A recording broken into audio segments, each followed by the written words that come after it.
culturally, it's such a socially acceptable drug that's a really confusing thing. Even when you think you've had a breakthrough, you know that you need to change your drinking. The fact that it's the one drug that you have seen your parents take and your friends take and the people take on TV, all of that stuff is so confusing, especially when you're really thinking seriously about quitting. And why can't I be a normal drinker? And I always say to people, well, why don't you look at these normal drinkers when they're going on holiday and catching an early morning flight and they're in the bar at 7 a.m. because that's okay, because they're on holiday, that's okay. So they go and do that. Battling food and your body doesn't work. You want to love and accept yourself. And because you're insatiable, you want results too. And wouldn't you know, you bring the same intensity to your life, wanting to maximize your time, potential, and experiences you have here on this beautiful and wondrous planet Earth.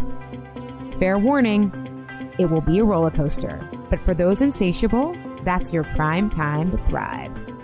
We're here to say yes to the hunger of wanting it all. I'm your co-host, Ali Shapiro, a health coach who helps people end the losing battle of dieting and find a truce with food. And I'm Juliette Berg, nutritionist, fitness expert, and the co-owner of Unite Fitness Studio franchise. Welcome to episode 42 of the Insatiable Podcast, Sober School with Kate B. What if you were asked to go 90 days without alcohol? Does this sound scary to you? If so, then this episode is for you. You may not be a candidate for AA, but that doesn't mean alcohol isn't an issue. Kate B of the Sober School talks about the myths we tell ourselves to make drinking acceptable. Do you use your booze for liquid courage or to make social outings more enjoyable? Or how about that long and stressful day and needing a glass of wine? Learn if alcohol is something you should cut back or completely out and why, and some tips to get started.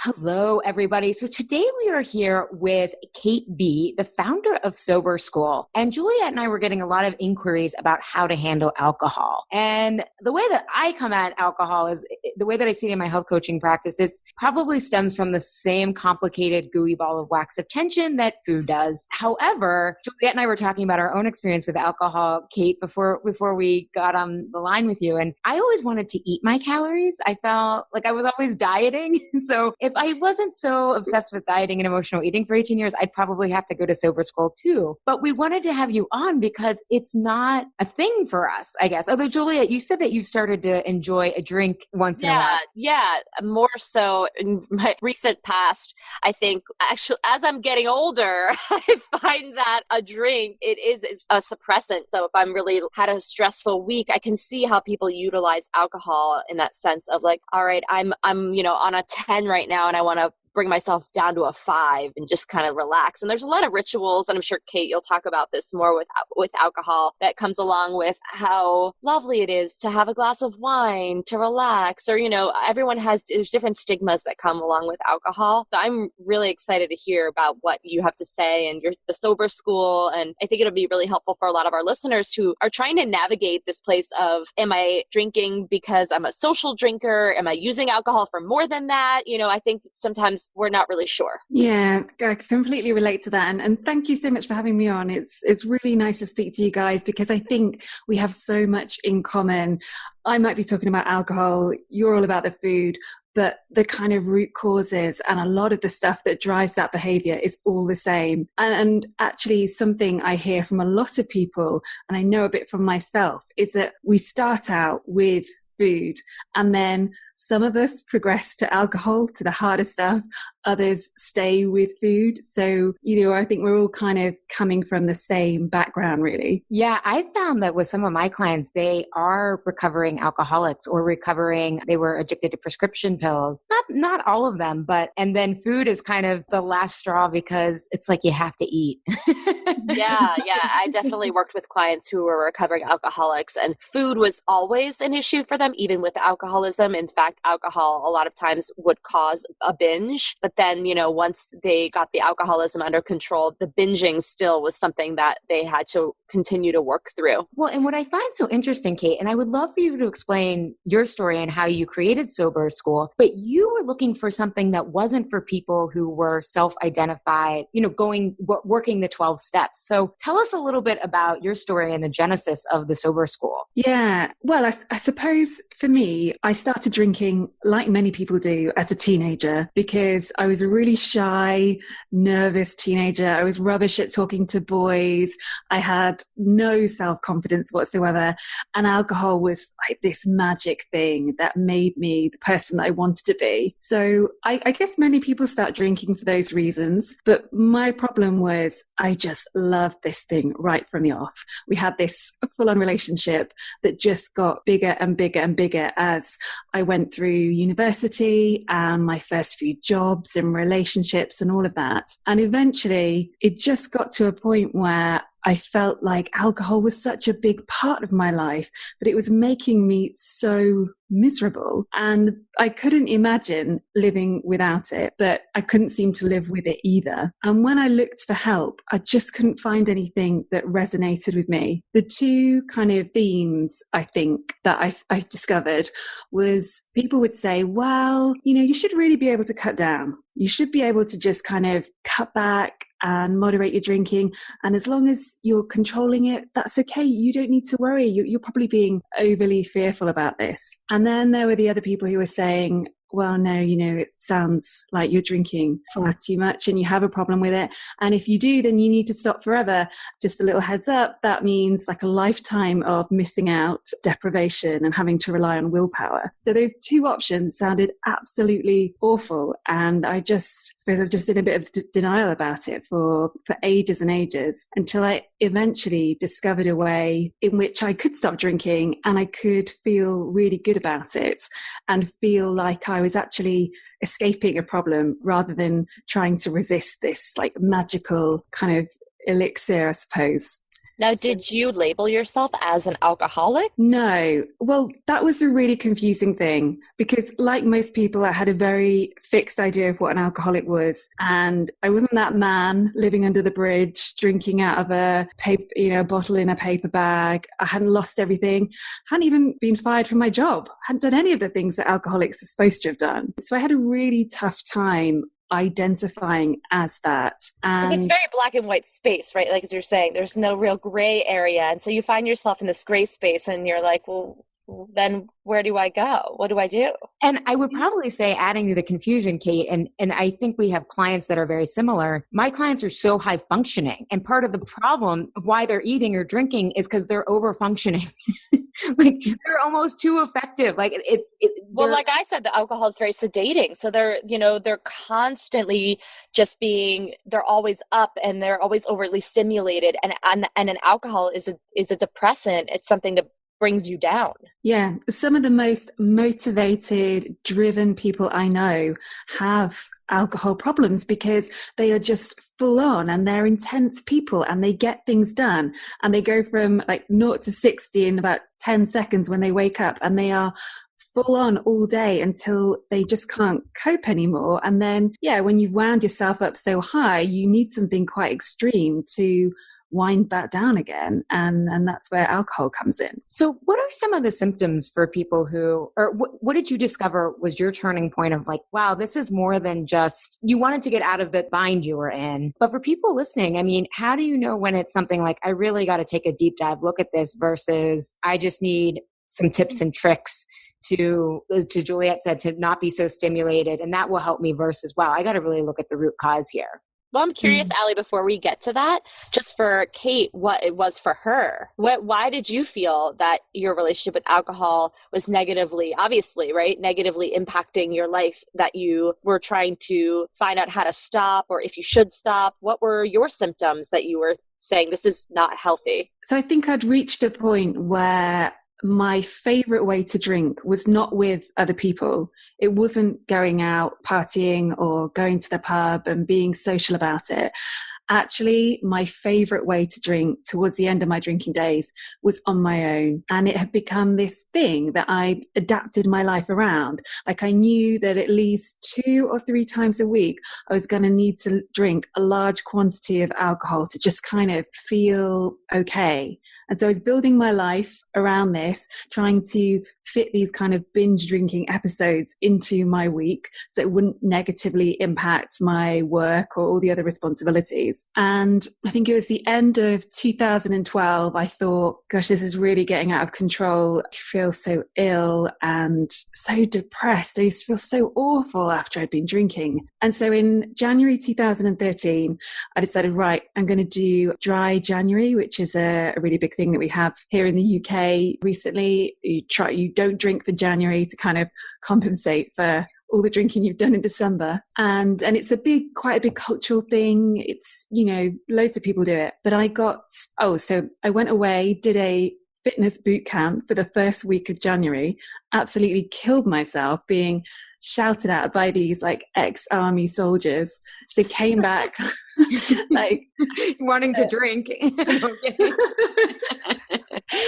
I came back in fairly good shape, like half a stone lighter. I just thought like, great, I've got the year off to such a brilliant start. And then within a couple of days of being back on my own, in my flat, in my kind of day-to-day routine, I just couldn't stick at it. And it was so humiliating to have all these people who were doing dry January and all right, so they were moaning about it, but they were doing it. Whereas I was having to pretend that I was still doing it when I just hadn't been able to keep it up. And I think that's the first time I thought, oh my God, like my values don't match my behavior. And I feel really bad about that. So, and it was in April that year that I finally stopped for good. And what was with your behavior with the drinking? What was the connection that you made that you were using the alcohol for? Well, I think I didn't really know this at the time, but with the benefit of hindsight, I can see I was using it to kind of, to turn off, but also I felt very much like I wasn't achieving. So I was in my late 20s. A lot of my friends were settling down. They got good jobs, nice houses, good marriages, starting to have kids. And I felt that having always been quite a high achiever, I was suddenly not achieving. And I didn't have any of those things. I felt like life was kind of leaving me behind a bit. And not only that, but I wasn't even thin enough or doing well enough at work. All this time, it was a kind of very negative soundtrack in my head of all the things I wasn't doing. But the best way to escape that was to drink so much that I couldn't think about it. So it was a numbing for you that it was causing. Absolutely. Yeah. And I think so much of this stuff comes back to that, doesn't it? Numbing, escaping, turning off, not feeling, it all kind of means the same thing. Yeah. And I think, I want to read a paragraph.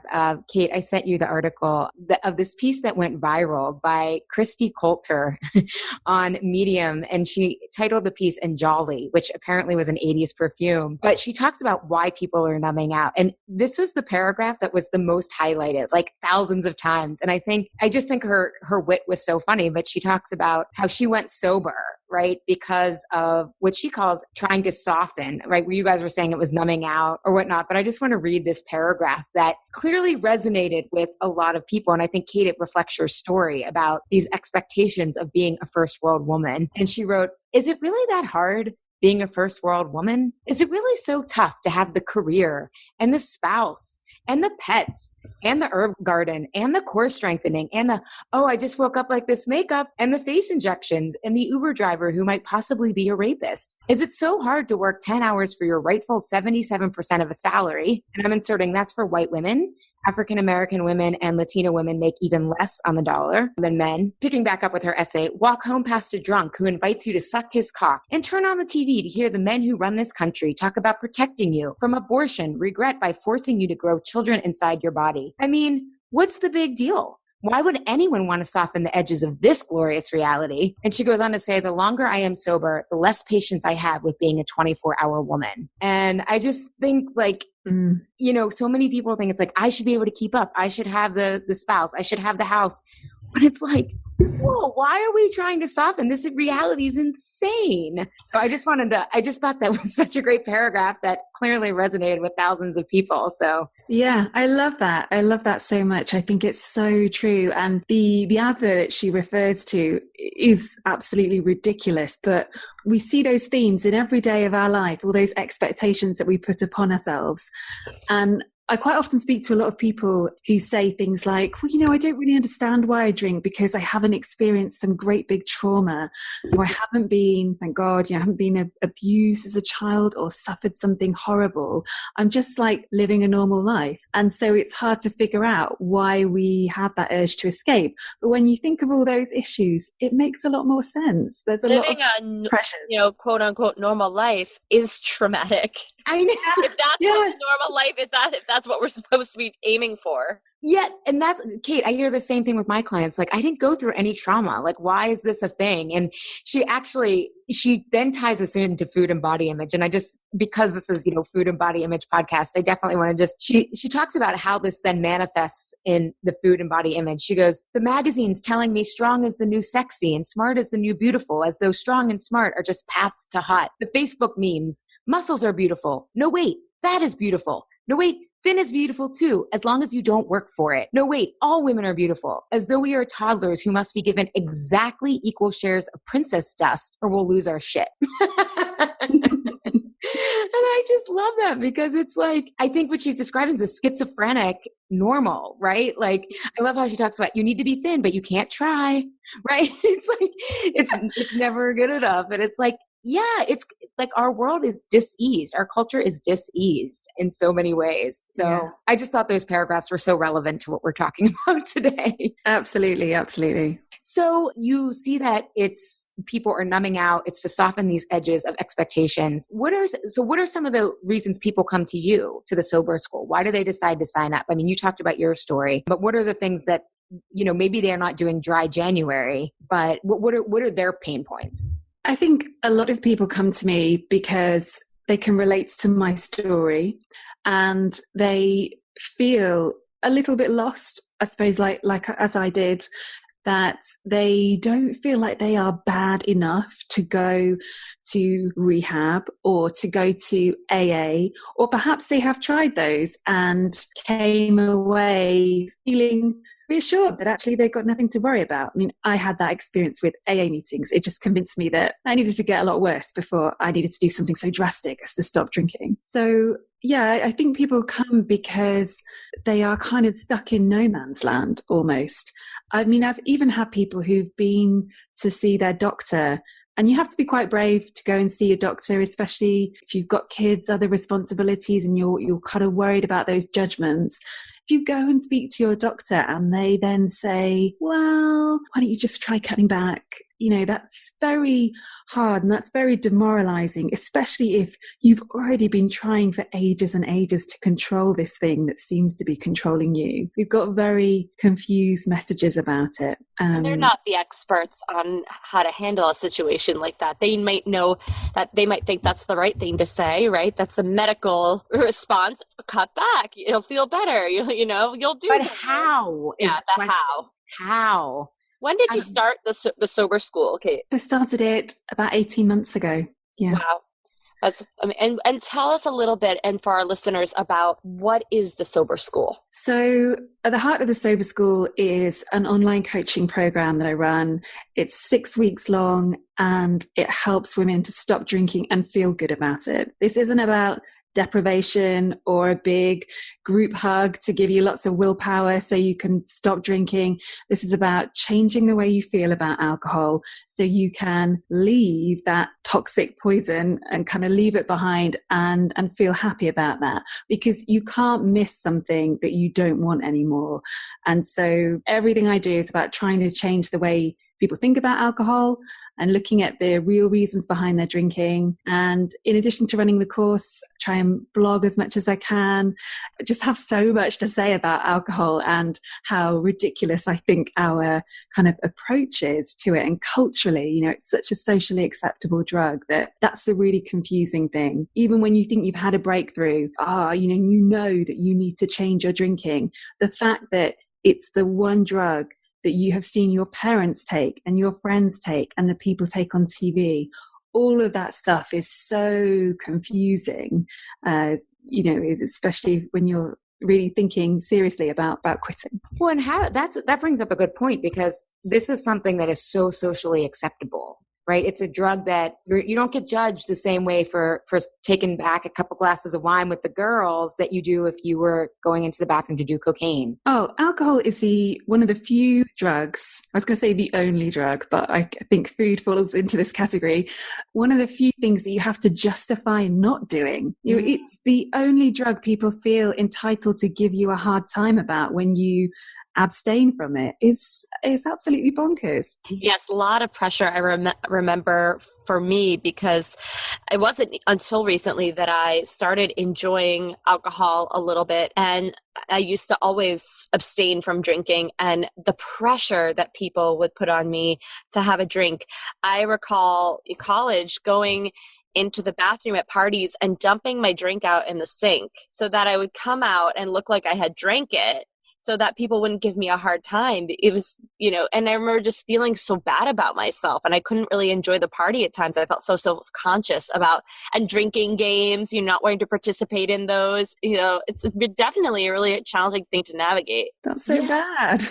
I know. Well, and this reminds me of some of the research on addiction. And again, addiction is a continuum, right? It's not like, Kate, to your point, it's like, oh my God, if I want to be in AA, I've got to get worse before I got to get better. But I'm also not at if we're on a scale of 100 AA, once I hit 100, I go to AA, and 0 is, I feel really comfortable about this. Maybe I'm at 60, 70 or 80 and it's costing me. But there was a psychologist in Vancouver named Bruce Alexander, and he did this really interesting study with rats, and he made them 2 different rat parks. I don't know if you're familiar with this study or whatever, but he was really curious about addiction. And so he put drugged water in both rat parks. One rat park was basically desolate. No, they were alone. It was like miserable. And then he created a rat park where it had everything a rat would want, right? Like lots of room to run, fuzzy things to play with. And he put drugged water in both of the cages. And what they discovered was both animals ran over there and tried the water bottles because they didn't know what was in them. But what he found out was that the isolated rats ended up becoming addicted to that. So the rats who were alone and unhappy became heavy users, when none of the rats who were in the fun rat park had a really happy environment. And what he basically said is addiction is an adaptation. It's not you, it's your cage.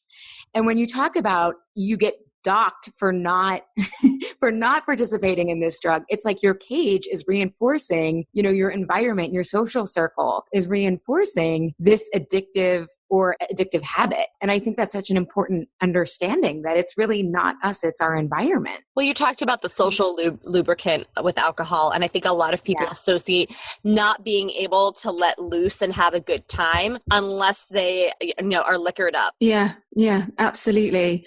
And I think it's all linked to this kind of sense of connection, isn't it? And what you were saying about the rat park stuff, I think a really interesting point that I think of from that is that when people do have problems with addiction, whether it be alcohol or other drugs, we treat them as a society, we tend to shun these people and we treat them very harshly. And there's a lot of kind of, well, if you don't do this, we're going to ignore you. That's the classic sort of intervention, isn't it? If you don't change your ways, we're going to remove all of this stuff from your life. Whereas actually we're just isolating people a bit more when we do that. So I think that connection stuff is so important. I think there's a way to be connected to somebody without enabling somebody. And I think that's where that all stems from, right? When you're talking about, and now mind you, I've had people in my family who have struggled with addiction.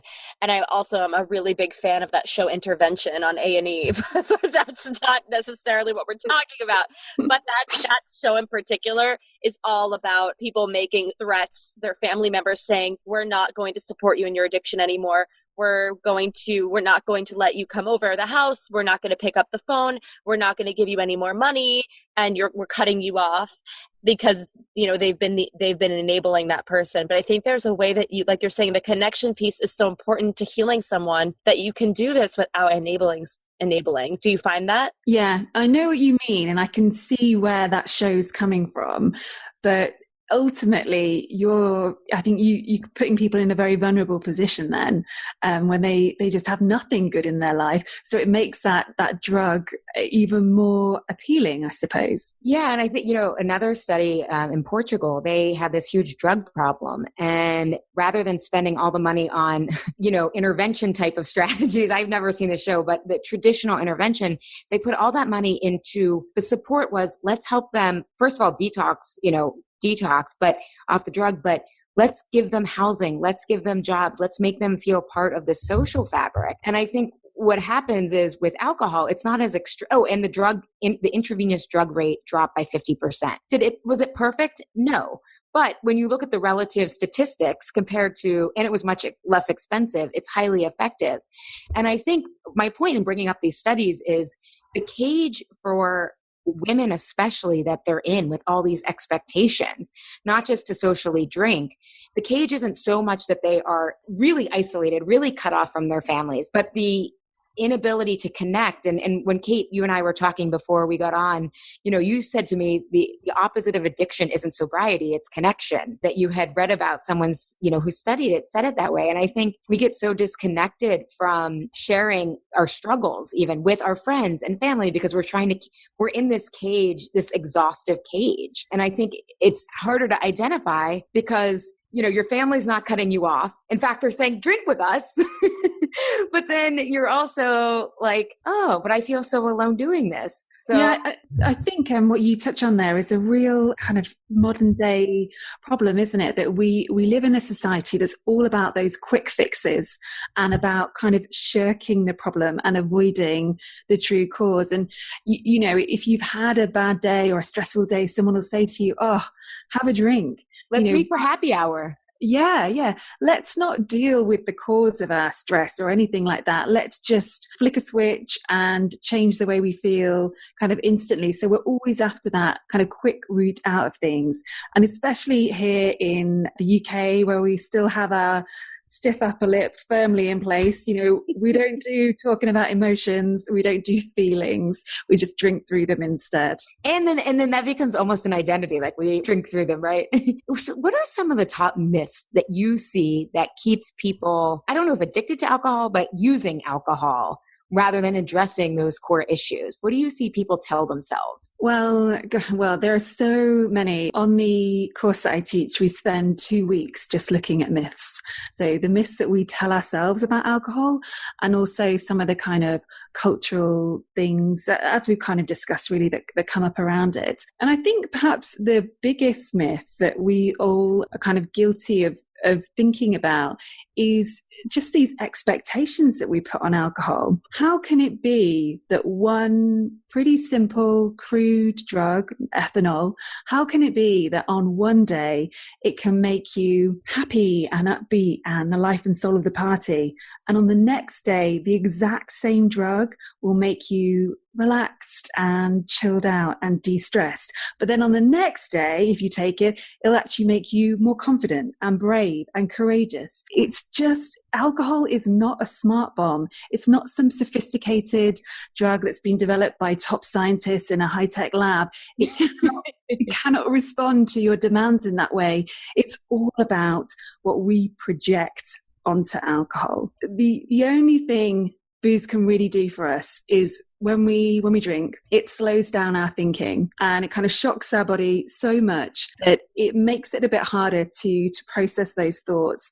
And so, yes, if you've had a really bad day, it might distract you from some of the very bad thoughts. And so in a funny way, that can make you feel better, but it's not changing the situation. It's not making you feel happy.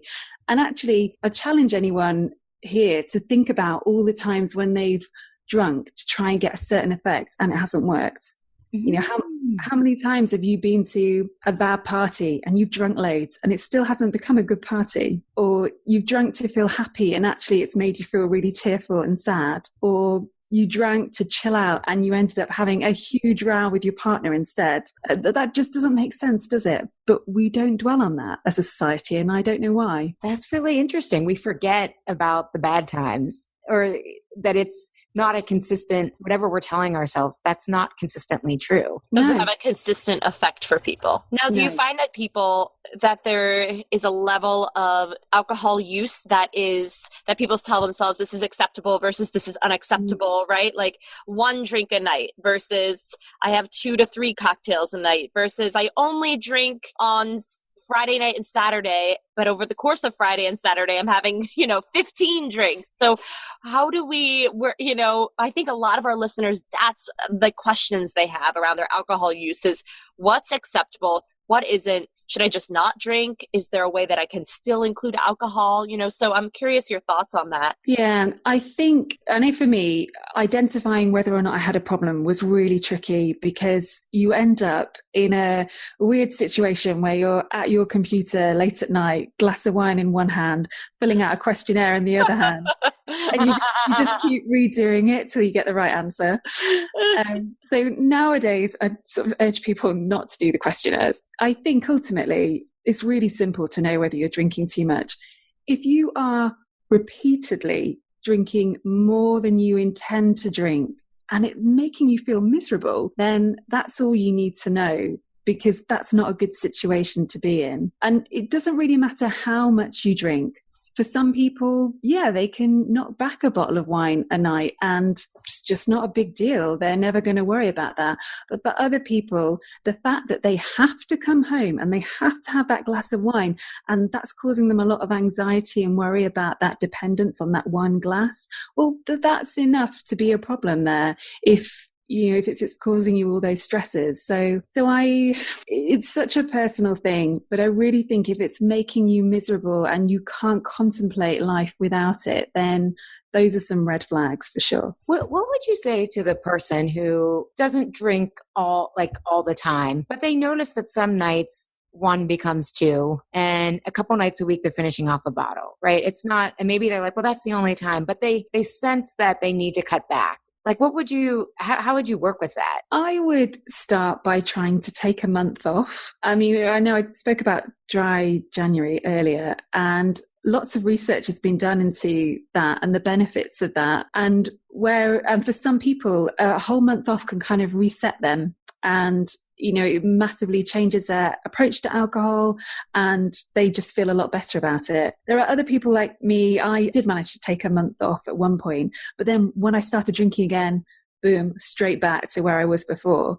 That's another telltale sign. It won't work for everyone. It won't be the same for everyone. But I would definitely start thinking about taking a month off. In fact, I've read other books that say if you really don't have a problem with drinking, you should be able to take 90 days off. No problem. And most people who I deal with are absolutely horrified at the thought of that.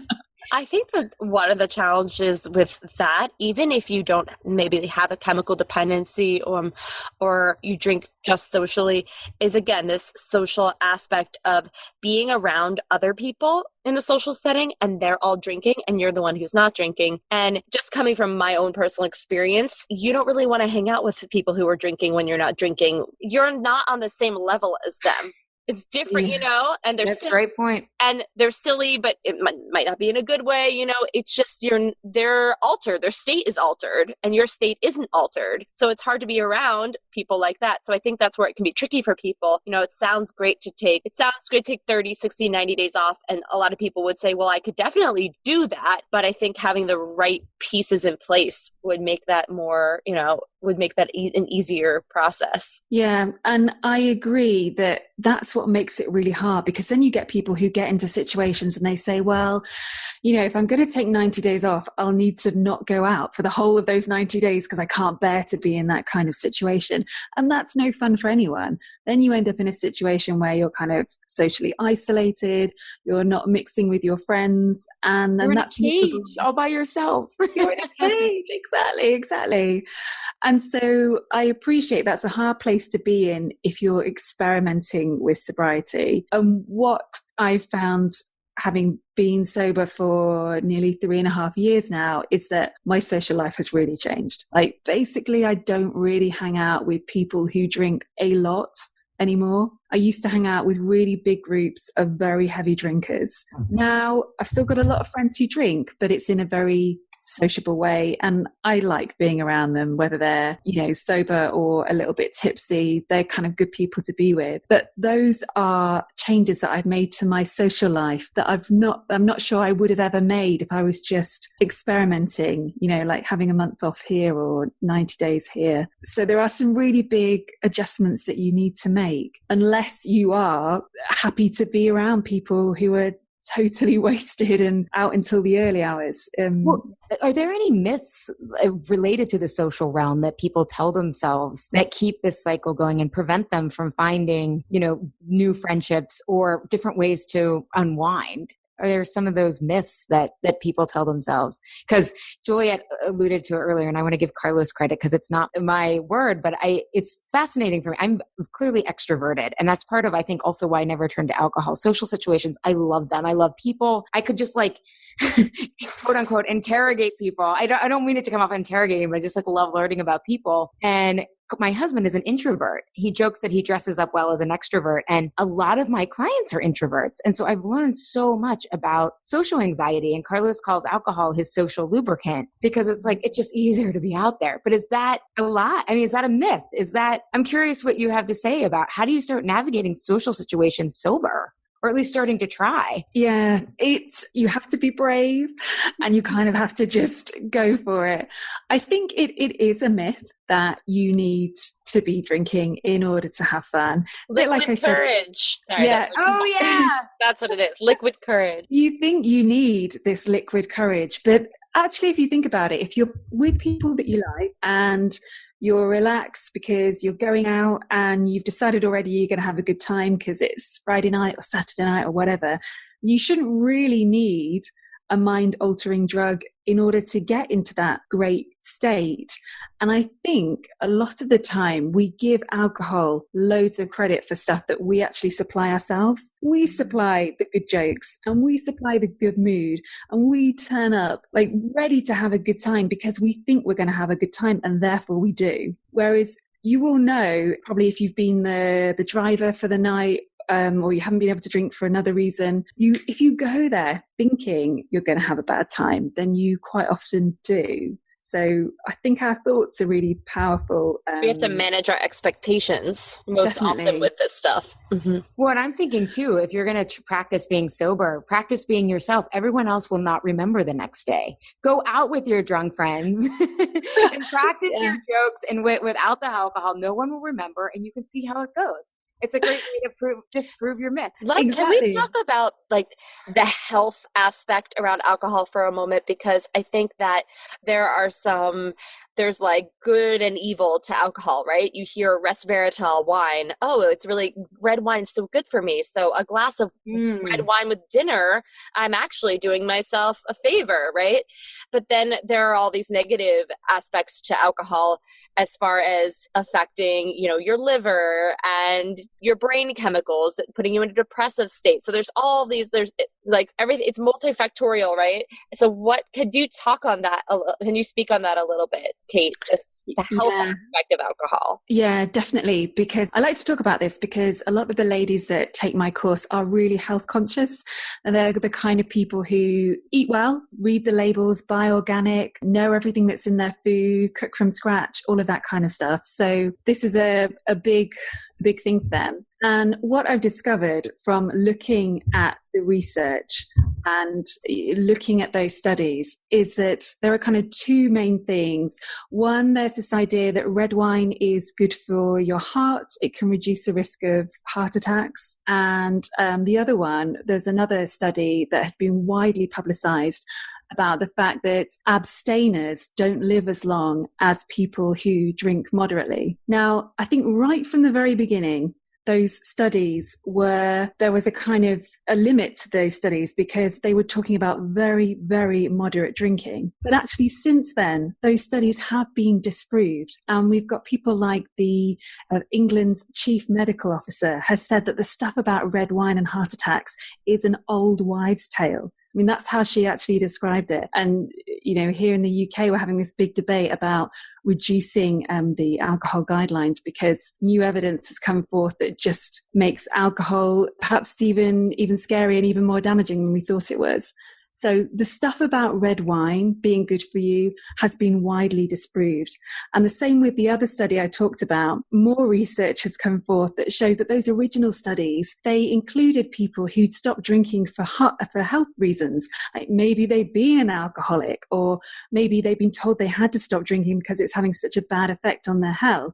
So yeah, of course, those people might not live as long as people who are, wealthy and just drinking a little bit. So those studies, those two small studies, have been so widely publicized, whereas all the hundreds and hundreds of other studies that show all the negative stuff, they just don't get the coverage.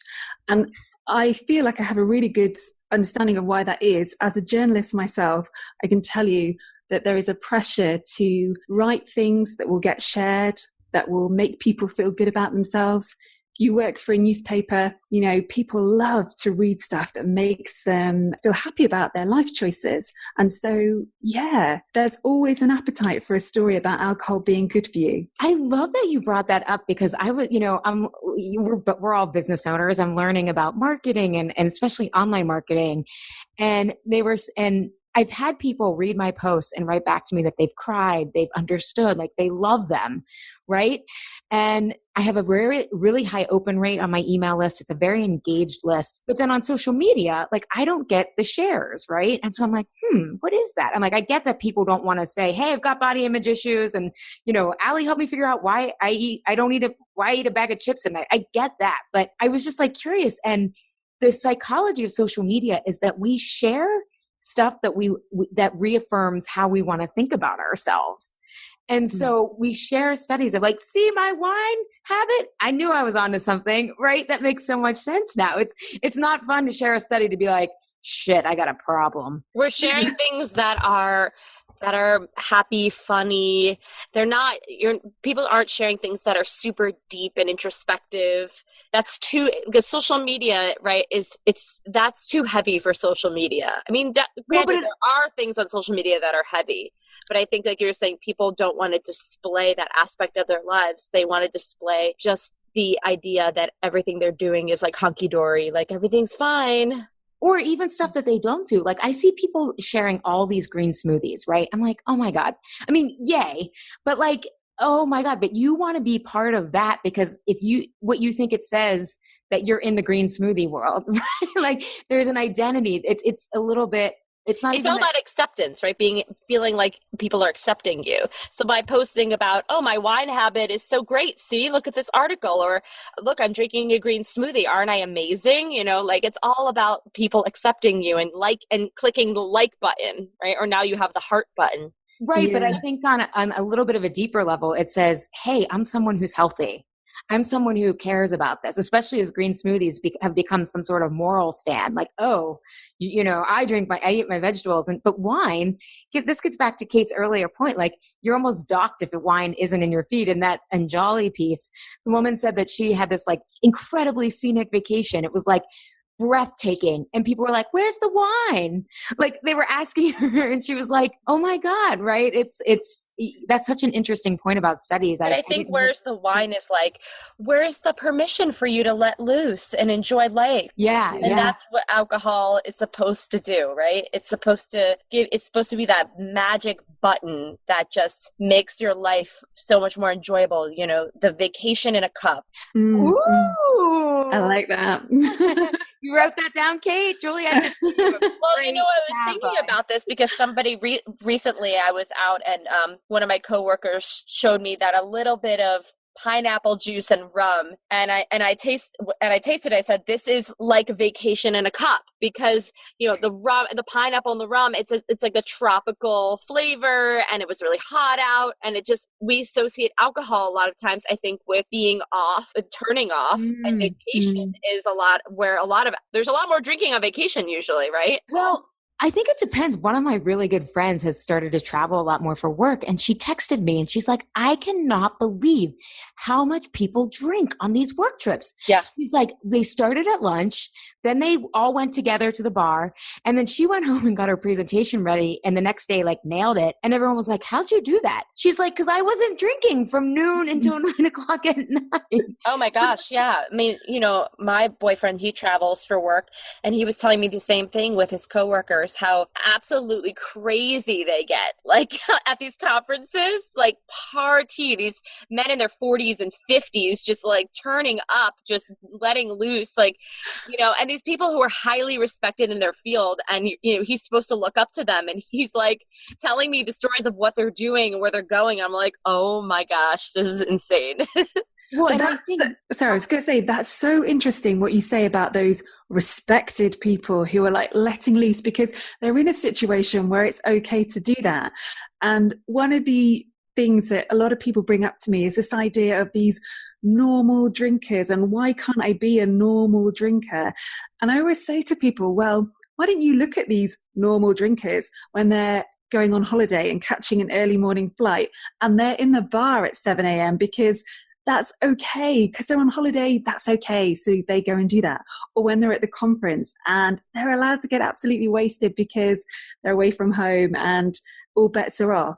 I think a lot of people are a lot bigger drinkers than we give them credit for. It's just that normally they have these kind of constraints on their life. So what is normal drinking? Is there any such thing? Well, increasingly, I don't think there is. I think it's kind of insane that we assume that we should be able to consume this mind-altering, brain-bending, toxic liquid poison and control it and just ingest it normally. I mean, this is the stuff that goes into the petrol that we fuel our cars with, paint strippers, all kind of chemical stuff.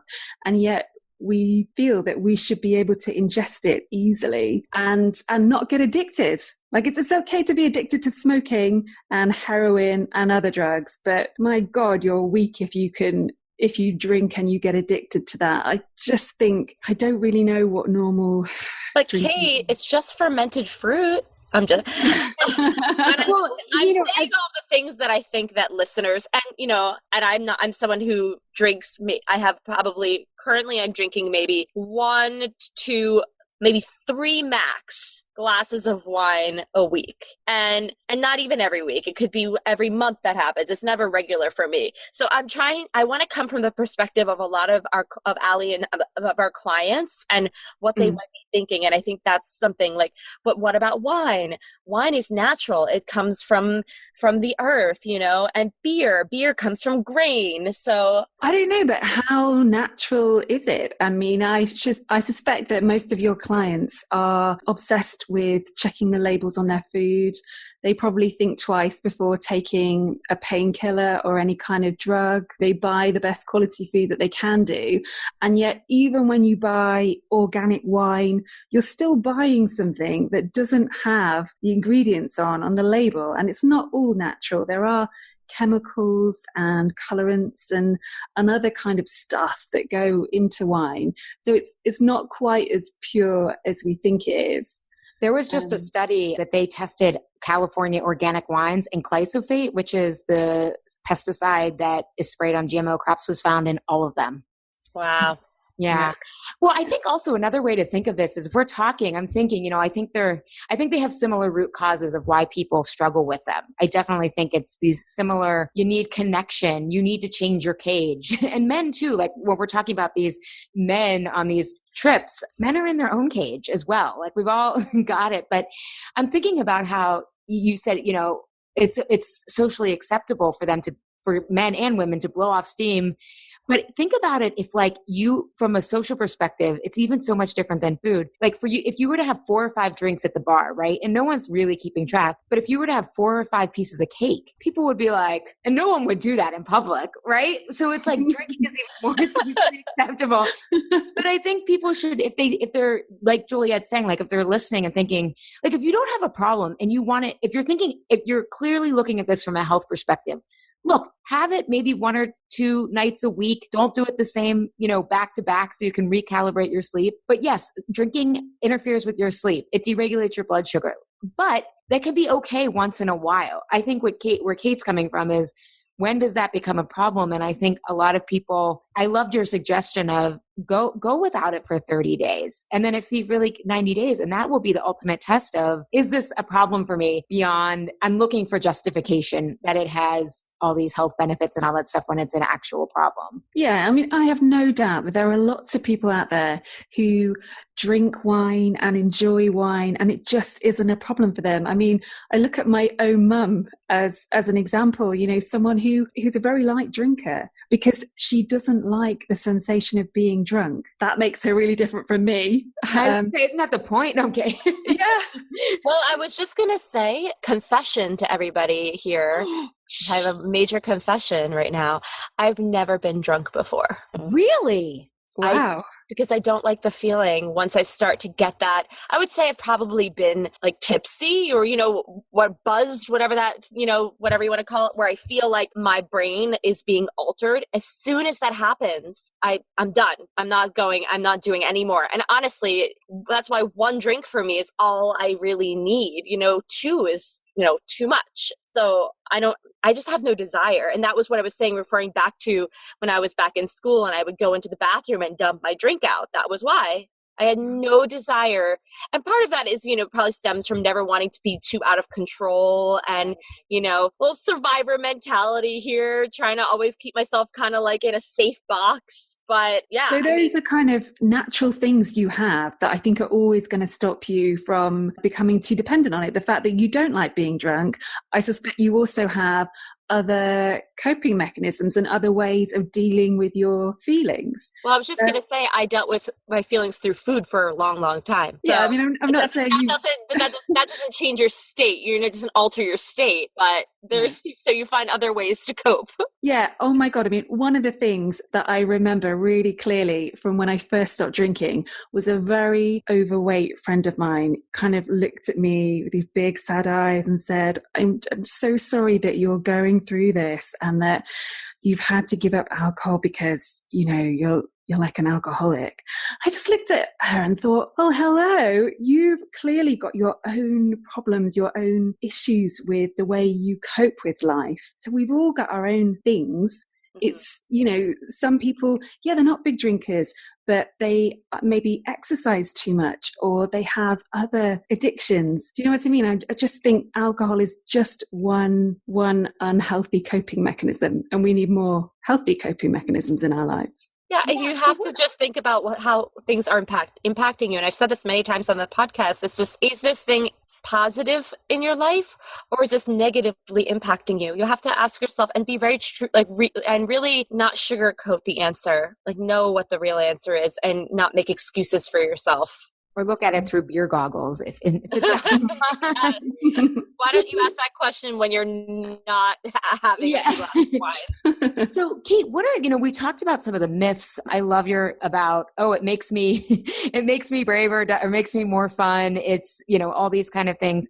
What have some of the payoffs been? I mean, what sides of yourself have you discovered and what changes are you grateful for going and for becoming sober? Oh, that's a really good question. And so many things. I think stopping drinking forced me to confront the life that I was trying to make work. And it just wasn't working, but I was, trying to squish it into something manageable and then drinking loads to cope with it. So I changed careers. I got a different job. I started my own business.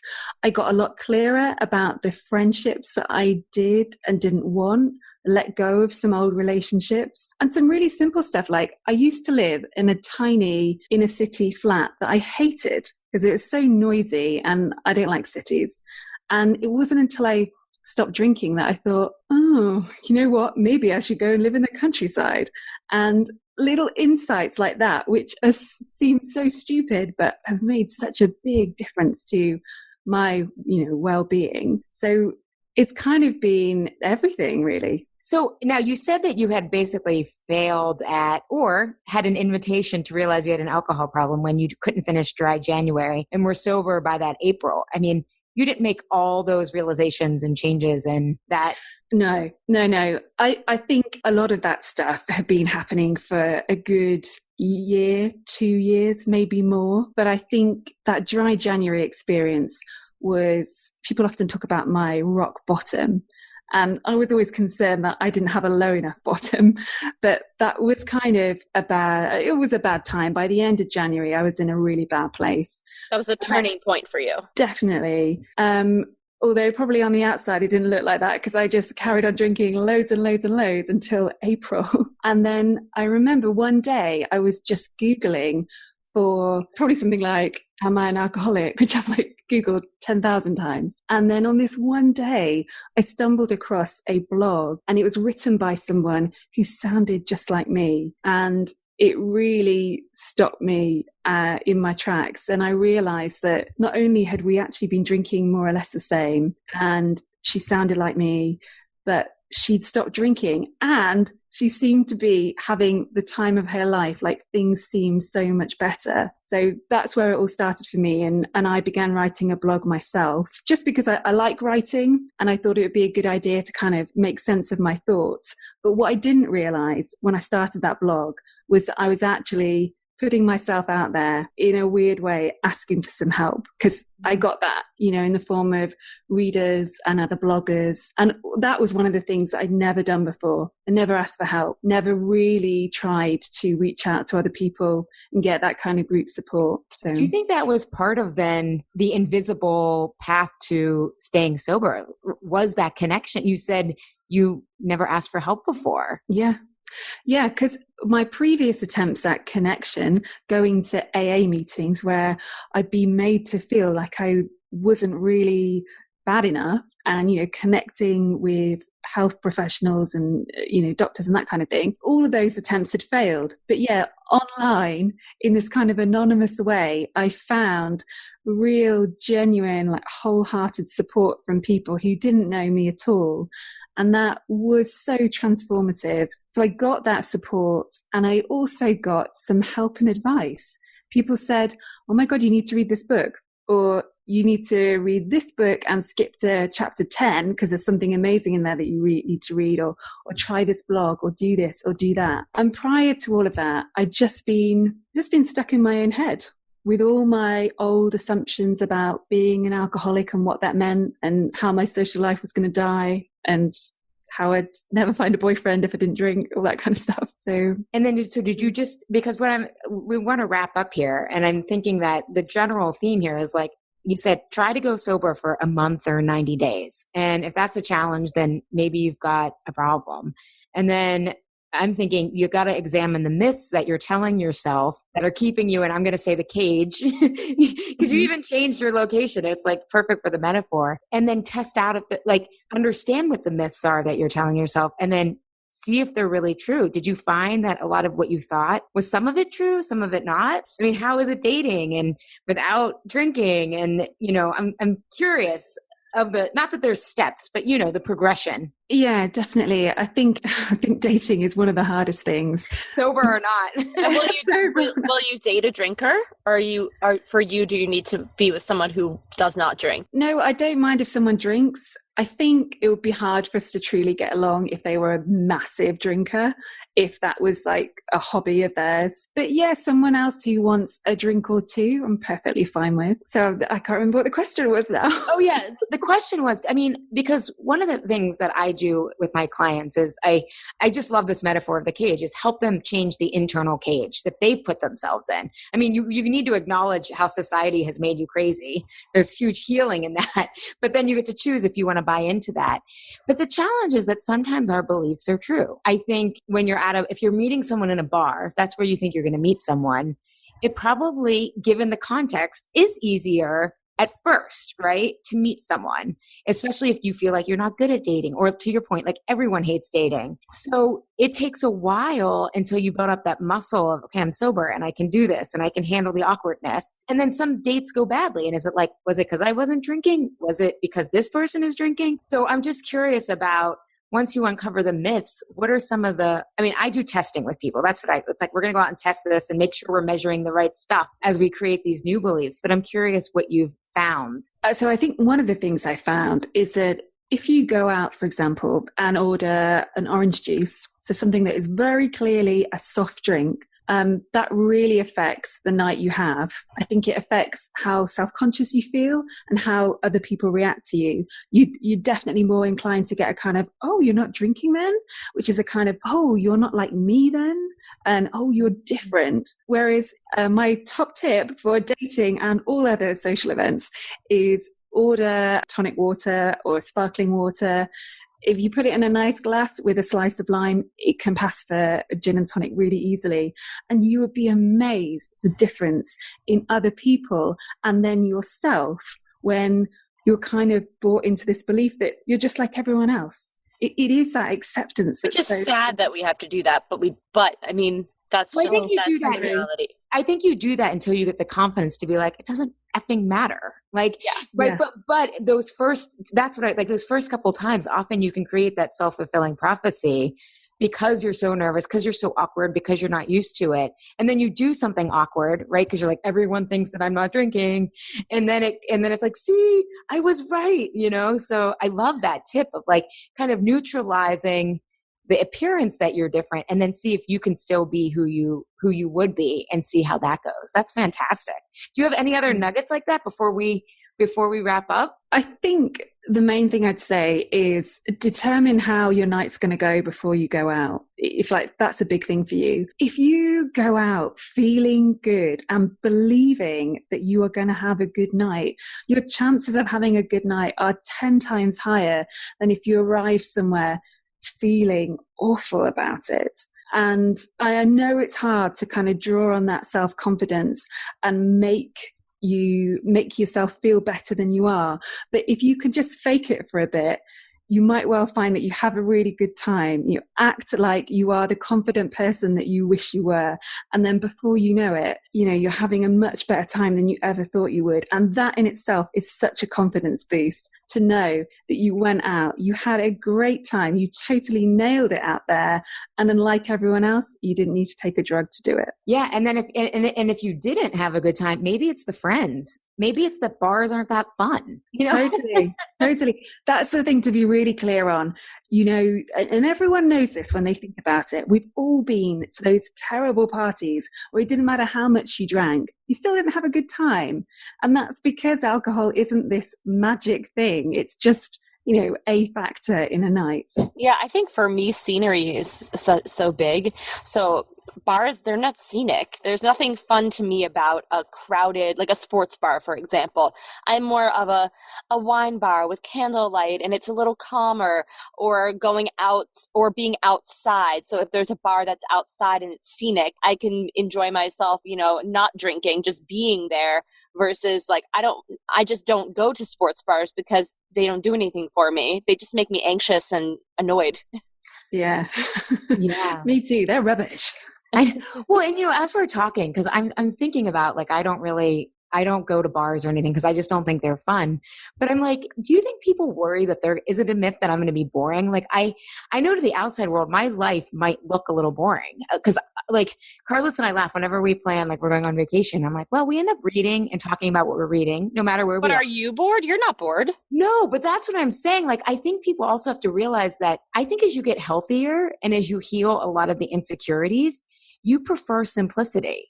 And I think that's something that's really important as people start to, well, am I going to have fun if I'm not drinking? Am I going to have, what's going to be fun? And it's like, different things become fun. They may look like to you right now that they're going to be boring or it's too simple, but I don't know. I mean, I find simplicity to be very elegant and I love it. But I think that's an important kind of piece. As you probably uncover these myths and discover yourself sober, the things you want to do might change, and be open to that. Yeah, the things you want to do might change, but you might also discover that the things you were doing were actually really boring. I mean, we think it's so exciting and kind of glamorous and crazy, these nights out, where actually, what are we doing? We're with the same people, but we're just telling bad jokes and we just think they're really funny. I just think we look at these things through beer goggles and we can make quite dull nights into quite amazing nights. Do you know what I mean? When they really aren't. I was just thinking for me that one of the reasons that I'd like to go out is just so that I can put on a costume. Because my normal outfit is, I'm in fitness, so it's just spandex, sneakers, so a sports bra. So to put a real bra on, some high heels, like that is really fun, like playing dress up for me. So that's part of it. It's funny you should say that because part of this vacation that we're doing the last 2 days, we're going to just come back to Pittsburgh and like go to the fancy restaurants that we've heard about. And Carlos is like, you really want to go to a fancy restaurant? I'm like, I need an excuse to shower and put on makeup. Yeah, it feels nice to do that. Yeah. But you don't need to drink. You need to dress up to go out to drink. Right. But I think that brings up, God, and we got to wrap this up because it's been great, but we're definitely at like an hour and 8 minutes. Is that I think it brings up this question: what do you want out of the night? Right. I don't know if people, they often, my favorite Swedish saying, and I've shared it here on the podcast before, is only dead fish go with the flow. But it's like, I think sometimes we're just like, oh, that's what everyone's doing, or that's what the invitation is, and rather than saying, hey, can we switch the venue? Can we, I don't know, go to this? Or what if we just take this back to someone's house and get takeout and do mocktails or something, because what you're really looking for is the connection and the unwinding, and that can happen through great conversation. Yeah, exactly. That's at the heart of it, isn't it? We want to spend time with people we like, have good friendships, laugh, and feel good. And we can... I don't want to sound too preachy, but you can do that without alcohol if you're with the right people, if you're with proper friends, for sure. Yeah, and then get those good friends to set you up with people so you're not in the bar. So it's not as awkward, right? So Kate, where can people find you if they, I think a lot of people may be interested in the Sober School and maybe taking the course. So how can people get in touch with you? Yeah, so the best place is to come on over to my website, which is thesoberschool.com, all one word. And I've got a free little guide on there if you need some help with kind of getting through that 5 o'clock to 7 o'clock part of the evening, wine o'clock. Have a look at that. I've got loads of kind of blogs and tips and advice. So great. And are you on social media as well? Yeah, I'm just the Sober School on Facebook, Twitter, and Instagram. Fantastic. And just a plug for people to go get that freebie that Kate has, that transition time for people from 5 to 7 is so difficult with food and alcohol. And it's because you're worn out and then you have all this stuff to do in the evening or you're going to be by yourself in the evening. So I really think that is a really big time if you can. It's a window into a lot of myths and beliefs too. So definitely grab that freebie for sure. So thank you so much, Kate, for joining us. This has been so interesting. And I got to tell you, I just think I have this whole new awareness that in some ways alcohol it's harder than food. But I don't know. I guess you always have to eat, don't you? I don't know. Thank you so much for having me. I love talking about this stuff. I think it's really, really interesting and we need to talk about it more. So it's been great being here. Wonderful. Thank you so much for listening to the Insatiable podcast. We hope you enjoyed today's episode. You can connect with us on social media. Follow me on Twitter and Instagram at Juliet Unite and Allie at Allie M. Shapiro. M stands for Marie. Please feel free to also email us any questions. We would love to hear from all our listeners. You can reach us at Allie at allieshapiro.com and Juliet at unitefitness.com. We'll see you next time.